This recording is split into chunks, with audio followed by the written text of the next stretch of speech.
आप सभी प्रिय मित्रों का आज की वीडियो में स्वागत और अभिनंदन है। आज की वीडियो बड़ी ही खास और बहुत ही महत्वपूर्ण है। आज की वीडियो में मैं कुछ ऐसी बातें करने वाला हूं जिसे जानने के बाद आपके जीवन में बदलाव आएगा, आपके जीवन में कुछ ना कुछ परिवर्तन होगा। आप इस वीडियो को सुनकर हो सकता है कि अपने जीवन में पूर्णतः बदल जाए या फिर बदलने का प्रयास करें। इससे पहले कि मैं वीडियो को शुरू करूं और आप मेरी वीडियो में खो जाएं, आपसे निवेदन है कि आप वीडियो को लाइक करें और चैनल को सब्सक्राइब करना ना भूलें। तो चलिए आगे बढ़ते हैं। हे प्रिय मित्रों, हर एक मनुष्य अपने जीवन में दुखी रहता है, परेशान रहता है, और इसका सबसे मुख्य कारण है कि उसके पास पैसा नहीं, वह गरीब है, उसके पास सुख सुविधाएं नहीं, वह किसी ना किसी बात को लेकर के अपने जीवन में चिंतित है, परेशान है, उदास है। परंतु मित्रों, क्या अपने जीवन में दुखी रहना सही है? इसका जवाब है नहीं। जीवन में वही मनुष्य दुखी रहता है जिसके विचार कमजोर होते हैं, जो हमेशा अपने मन में नकारात्मक विचार रखता है। परंतु जिसके विचार उच्च होते हैं और जिसके विचार सकारात्मक होते हैं, वह व्यक्ति अपने जीवन में दुखी नहीं रहता। पता है हम दुखी कब रहते हैं? जब हमारे मन मुताबिक कोई कार्य नहीं होता, जो हम चाहते हैं जब वह पूर्ण नहीं होता, हमारे सपने पूर्ण नहीं होते, हमारी इच्छाएं पूर्ण नहीं होती, जो हम चाहते हैं वैसा नहीं कर पाते, तभी हमारे जीवन में दुख आता है। परंतु प्रिय साथियों, क्या आपने विचार किया है कि हमारे जीवन में कभी कभी कुछ ऐसा भी कार्य होता है जिसके बारे में ना तो हम कभी विचार करते हैं और ना ही उसके बारे में कभी हम सोचते हैं, परंतु जब वह घटना हमारे जीवन में घटित होता है तो हमें अत्यंत प्रसन्नता होती है। हम भगवान को शुक्रिया करते हैं कि जो हुआ अच्छा हुआ। इसलिए हे प्रिय साथियों, मैं आपको एक बार फिर से याद दिलाना चाहता हूं, इस दुनिया में जो होता है अच्छे के लिए होता है। आज आपके जीवन में जो भी हो रहा है सब अच्छे के लिए हो रहा है, और आगे जो भी होगा वो भी अच्छे के लिए ही होगा। इसलिए जीवन में कभी चिंता मत करो। कहते हैं कि यदि ईश्वर ने आपको इस धरती पर जन्म दिया है तो आपके लिए सारी सुख सुविधाएं और व्यवस्थाएं की हुई है। आपको चिंतित और परेशान होने की आवश्यकता नहीं है। वो हर एक सुख सुविधाएं आपको समय रहते अवश्य मिल जाएंगी। जितना आपकी किस्मत में होगा उतना अवश्य मिलेगा। किंतु कभी भी हर एक मनुष्य को अपने जीवन में किस्मत के सहारे नहीं रहना चाहिए, अपने कर्म को करते रहना चाहिए। जो मनुष्य अपने कर्म को करता रहता है वह मनुष्य अपने जीवन में अत्यधिक तेजी से सफल होता है। परंतु जो मनुष्य अपने जीवन में किस्मत के सहारे बैठा रहता है वह मनुष्य अपने जीवन में अत्यंत पीछे और हमेशा असफल रह जाता है। वह व्यक्ति उस चीज को कभी प्राप्त ही नहीं कर पाता जो उसके भाग्य में होता है।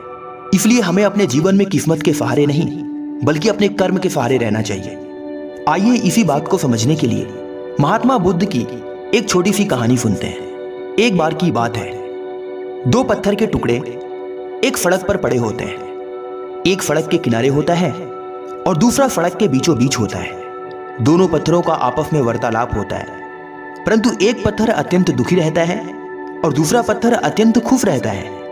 दुखी रहने वाला पत्थर इसलिए दुखी रहता है क्योंकि जब भी कोई व्यक्ति आता है तो उसका पैर उस पत्थर से टकरा जाता है और उस पत्थर को भी दुख होता है। कोई भी व्यक्ति उस पत्थर की इज्जत नहीं करता। कभी उस पत्थर पे कोई गाड़ी चढ़ जाती है, कोई वाहन चढ़ जाता है, कोई व्यक्ति उसे ठोकर मार देता है। वो पत्थर बेचारा अत्यंत दुखी और उदास रहता है। किंतु किनारे वाले पत्थर पर किसी भी प्रकार का कोई जोर नहीं पड़ता और ना ही कोई दबाव पड़ता है और ना ही वो अपने जीवन में किसी प्रकार के दुख को झेलता है। परंतु सड़क के बीच वाले पत्थर को बड़ा ही दुख होता है, बड़ी ही पीड़ा होती है।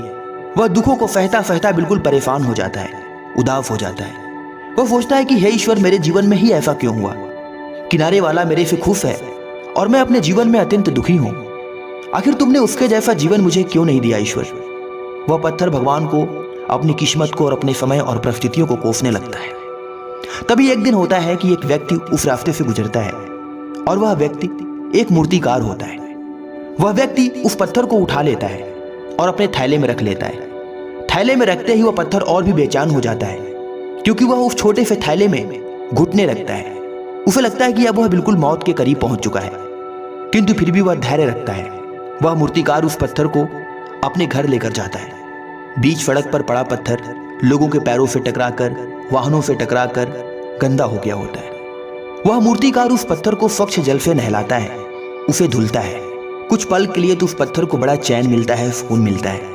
वह अपने मन ही मन कहता है कि चलो इतना दुख सहने के बाद अब मेरे जीवन में खुशियां वापस आ गई। किंतु उस भले पत्थर को भी पता ही नहीं होता कि अभी भी उसके जीवन में बहुत बड़ी बड़ी घटनाएं बाकी हैं। उसके जीवन में कुछ ऐसा भी होने वाला है जिसकी उसने कभी कल्पना नहीं की होगी। वह मूर्तिकार उस पत्थर के पास अपनी छीनी और हथौड़ी लेकर के आ जाता है और उस पत्थर के ऊपर छीनी और हथौड़ी से चोट करने लग जाता है। उस पर इतना चोट करता है, इतना चोट करता है कि उस पत्थर के कई टुकड़े हो जाते हैं। वह पत्थर और भी बेचैन, दुखी और परेशान हो जाता है। रोने लगता है, चिल्लाने लगता है, तड़पने लगता है, खुद को कोसने लगता है। भगवान से प्रार्थना करता है कि हे ईश्वर, मुझे बचा लो इस मूर्तिकार से। किंतु वह मूर्तिकार अपने हथौड़ी और छीनी की चोट उस पत्थर पे मारता रहता है। कुछ समय बीतने के बाद वह मूर्तिकार उस पत्थर पे छीनी और हथौड़ी का चोट मारना रोक देता है। कुछ देर बाद वह मूर्तिकार उस पत्थर को उठाकर एक आईने के समीप रखता है, परंतु वह पत्थर अंदर से बड़ा दुखी था, उदास था, बेचैन था। वह सोच रहा था कि अब मेरे पास बचा ही क्या है। सब कुछ तो मेरा टूट गया, हाथ पैर कट गए, पूरे शरीर में छेद ही हो गया, अब तो कुछ भी नहीं बचा। अब वो अपने जीवन को बिल्कुल त्याग देने के बारे में विचार करता है। किंतु साथ तभी उसकी आंखें खुलती हैं और वह आईने में अपने चेहरे को देखकर अपने को पहचान ही नहीं पाता, क्योंकि जो पहले वो था अब वो ऐसा नहीं था। वह बिल्कुल बदल चुका था, उसकी रूपरेखा और आकार ही बदल चुका था। वह मूर्तिकार उस पत्थर पे चोट मार मार कर उसे एक मूर्ति के रूप में बदल दिया था। वह एक भगवान की मूर्ति बन गया था। वह पत्थर अपने इस दृश्य को देखकर अत्यंत प्रसन्न हुआ। तभी साफा एक दिन ऐसा भी हुआ, वह मूर्तिकार उस पत्थर की मूर्ति को लेकर के बाजार में पहुंचा। बाजार में एक सेठ आया और उस मूर्ति को खरीद करके एक मंदिर में स्थापित करा दिया और उस मंदिर में बहुत सारे लोग आने लगे। ये वही सारे लोग थे जो उस पत्थर को चोट मार रहे थे। कोई भी उस पत्थर को बीच रोड से उठाकर किनारे नहीं कर रहा था। कोई लात मारता तो कोई उसके ऊपर वाहन चढ़ा देता, कोई कुछ भी करता था। यह दृश्य देखकर वह पत्थर बहुत दुखी रहता था उतने टाइम, किंतु आज उसका जीवन पूरी तरीके से बदल चुका था। जो लोग कल उसे पैर मार रहे थे, आज लोग उसके चरणों में झुक रहे थे। आज उसका तो रूप ही बदल चुका था। ऐसा सोचकर वह पत्थर बड़ा ही आश्चर्य में पड़ गया। उसने सोचा कि मैं अभी क्या था और आज क्या हूं। उस पत्थर की व्यथा को सुनकर वह मूर्तिकार उसके पास आया और बोला, हे पत्थर, अब तुम पत्थर नहीं रहे, तुम ईश्वर बन गए, तुम भगवान बन गए। और पता है तुम भगवान क्यों बने? क्योंकि तुमने दुखों को झेला, कष्टों को झेला, संघर्ष किया अपने जीवन में, धैर्य रखा अपने जीवन में। तुमने बहुत सारे चोट झेले, बहुत सारी कठिनाइयां झेली, बहुत सारा संघर्ष किया अपने जीवन में। उसी का ये परिणाम है कि आज तुम एक मंदिर में स्थापित हो गए और लोग तुम्हें आज पत्थर नहीं बल्कि भगवान मानते हैं।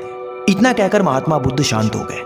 प्रिय साथियों, इस कहानी से हमें यह सीखने को मिलती है कि जिस मनुष्य के जीवन में जितना दुख, जितना संघर्ष, जितना कष्ट होता है, वह मनुष्य अपने जीवन में उतना ही सफल होता है। आज नहीं तो कल वह मनुष्य अपने जीवन में सफल जरूर होता है, क्योंकि इस दुनिया में जो व्यक्ति जितना संघर्ष करता है वह अंदर से उतना ही मजबूत और सफल व्यक्ति बनता है। आशा करते हैं प्रिय साथियों आपको वीडियो पसंद आई होगी। तो फिर मिलते हैं अगली वीडियो में एक नई कहानी के साथ। तब तक के लिए अपना ख्याल रखें।